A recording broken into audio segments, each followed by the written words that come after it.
Good morning guys! Welcome back to another video. So, palit-ulit na lang yung aking suot, no? Kasi, malamig kasi talaga dito sa sa UK na. Malamig na siya guys, kaya nagdudouble ako ng body warmer. And, 10:20 na ng umaga. So, nahatid ko na si Kira sa school. Kanina pa mga an hour ago. An hour or so na. So, ako lang dito sa bahay ngayon. But may pasok ako ng 11:30 to 2 dun sa aking isang part-time.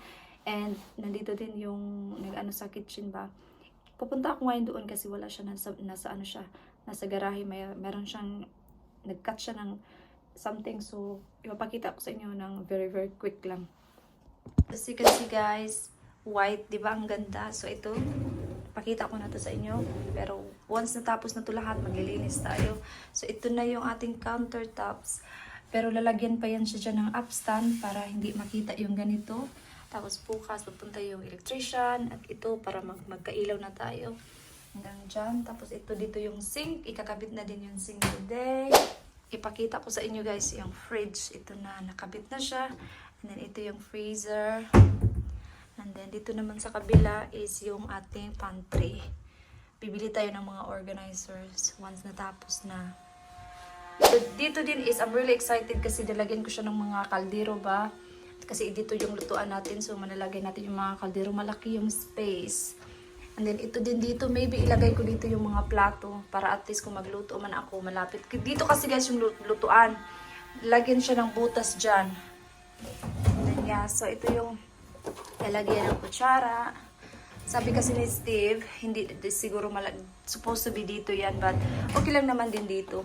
So, yan yung lalagyan ng kutsara. We have plenty of space. And then, ito dito din yung corners is yung lalagyan din natin yung mga something na pwede nating malagay. So excited. So far, yun na yung progress ng ating kitchen sa ngayon. So, tomorrow, marami pa talagang changes tomorrow. And by Thursday, sabi niya baka tapos na talaga siya.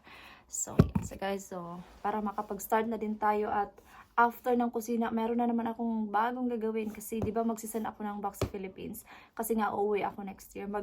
So meron ako ditong box sa gilid. So kailangan ko na naman siyang tanggalin lahat kasi 'di ba ilagay ko yung microwave, yung initan ng tubig, tsaka yung toaster. Sayang naman guys kung ibenta ko, magagamit din naman yun sa Pinas.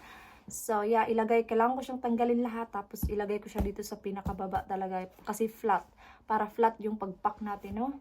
And yeah, so pupunta ako sa work in about an hour and then babalik ulit dito. And then maglinis-linis ako wala si Kira. Kasi 5:30 pa yun si Kira na makauwi. So meron pa akong time to do some cleaning. And hopefully sa Sunday is, kasi sa Saturday mayroon kasing si Kira, mayroon siyang activity dun sa kanyang performing arts school. So sa Sunday kami is mag-grocery kami para malagay natin sa pantry, no? Exciting ako. It's very exciting na patapos na yung kitchen. At least back to normal na din kami. Kasi ngayon kasi guys, kumakain kami sa in-laws ko. Pero kagabi kasi nag-adobo ako dun sa rice cooker. Yun yung kinain namin ni Kira. Which is okay naman. Tapos kaninang umaga pumunta ako sa shop after kung nag-drop ng Kira sa school. Bumili ako ng ready meals for Dave. At saka maybe later si Kira papunta dun sa lula niya for dinner. So, malapit na talaga makapagluto na ako ng isda.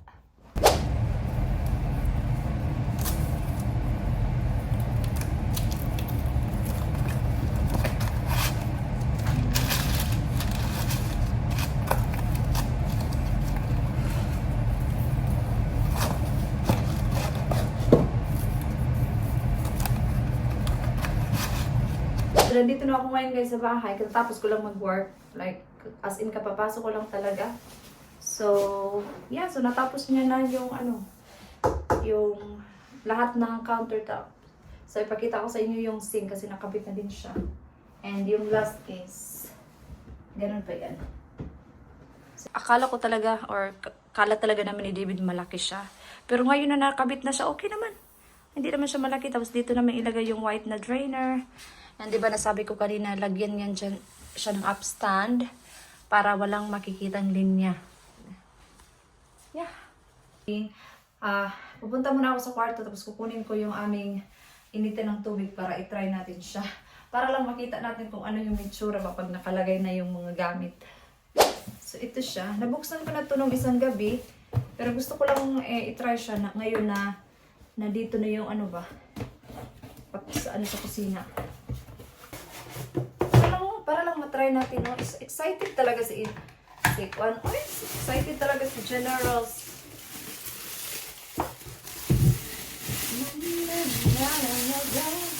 Sakit yung ulo ko ba? Meron kasi ako kaya medyo masakit yung aking ulo. Ito din yung gagamitin ko. Lalagyan ko din siya ng initan namin ng tubig para ilagay ko sa box ba.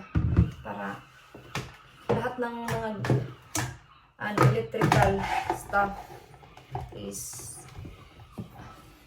okay. Laban talaga akong ulo. Kailangan kong uminom ng ano guys, medisina. Masakit ang ulo ko. Kasi pag may ano ba, pag mayroon ka medyo masakit sa ulo. Okay, kailangan mo nang tanggalin lahat. Tapos ilagay dyan. Come on. Ganun siya. So, ganyan natin, no? Ganyan na siya. Saan na yung taklob? So, ganyan siya, guys. Ganyan siya, mga ka-wonder. Diba? Perfect. Ganun. Tapos, itry natin dyan. O, diba? Bagay na bagay. Ganyan. Tapos, maganyan. Dilonghi yung brand. Tapos dito ko ilagay yung aming toaster kasi magkaparehas lang sila. And then dito sa kabila ilagay ko yung aming microwave. Yan. Yung microwave namin, dito siya sa sala namin ilagay kasi dito sa dining table namin kasi madali lang siyang gamitin if ever sa umaga. And then yung initan namin ng tubig, tingnan niyo yung mga kainan namin. Ito yung adobo sa kagabi. Yan yung ulamin ko mamaya at saka ni Kira. So, i-transfer ko yan actually kasi magluto ako ng rice ngayon. Magluto na ako ngayon kasi gutom na din ako. So, yan yung mga, oh my god, yung aking tanim. Ayan natin ito na tumba. Tumubo na pala yung aking ano, oh. Tingnan nyo. Yan, so yan yung mga kalat namin so far. And yeah, as you can see, once na, by the end of this week, tapos na talaga, mabalik na natin lahat. So, yan yung mga baso. Tingnan nyo dito sa ilalim ng mesa, oh. Yung aking mga spices, yung bago naming kuan. Yeah. Ito yung nabili namin sa guys, sa IKEA. Yung, di ba, yung pang, sa mga cabinets para hindi masira yung niya. Yung dito pa. Paglagay ng mga kaldero. At least mayroon siyang support na parang ganito ba. Para hindi siya mag-slip. Ganun. Mura lang ate, parang 3 pounds 50 yan. So yeah. Yes, nandito na ako ngayon sa sopa. Inaantok ako na masakit yung ulo ko kasi nga meron nga ako ba. And kasi magluluto na ako ng aking rice. Meron na siyang dinner kasi di ba nasabi ko kanina pumunta ako dun sa shop after ko mag-drop ang Kira sa school. So ngayon is magluluto na ako ng rice just in case gutumin ako bago bumalik si Kira. At least may rice na. So yeah, so i-end ko na yung vlog dito kasi wala na naman kaming gagawin na. Kasi makalat pa. Ano naman gagawin ko? Kahit anong gawin ko, hindi pa ako makapaglinis. So, hayaan ko lang muna yan. Matatapos din tayo sa Thursday. Naatog na talaga ako pa. Hi. So, yeah. So, thank you so much guys for watching. And I hope to see you guys on my next video. Bye-bye. Please like and subscribe. Char. Bye-bye.